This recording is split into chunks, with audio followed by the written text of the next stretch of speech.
holatda hayot davom etib ketayotgan paytda juda bir xatarli ishlarning biri boshlanadi.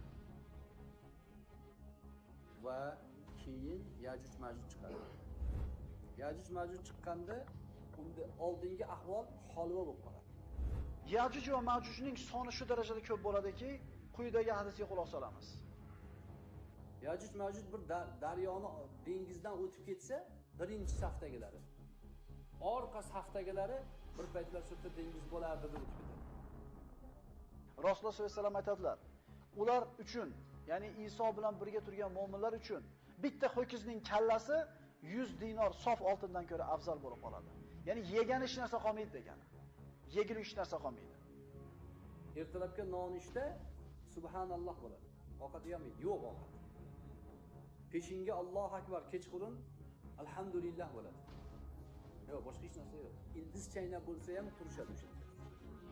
Ular yer yuzida ularni ro'parasida turadigan hech bir inson bolasi qolmagandan keyin tug'yonga ketishadi.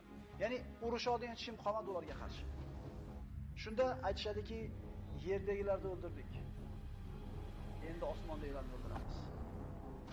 Shunda ulardan bittasi qo'liga nayzani oladi-da, osmonga uloqtiradi. Sahih hadislarda keladi. Nayza uchi qon bo'lgan holda tushadi. Alloh taoloning bir irodasi. Shunda aytishadi, biz Allohni o'ldirdik.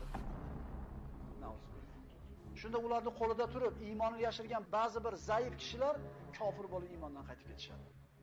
Keyin Iso alayhissalatu vassalom duo qiladilar. Yajuj Majujlarning bo'yniga qurib tushadi.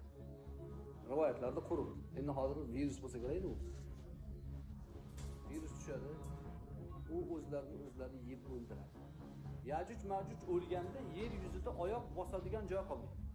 Mana shu zaif maxluq shunday bir kuch-qudratli bo'lgan Yajuj Majujni qirib tashlaydi hammasini.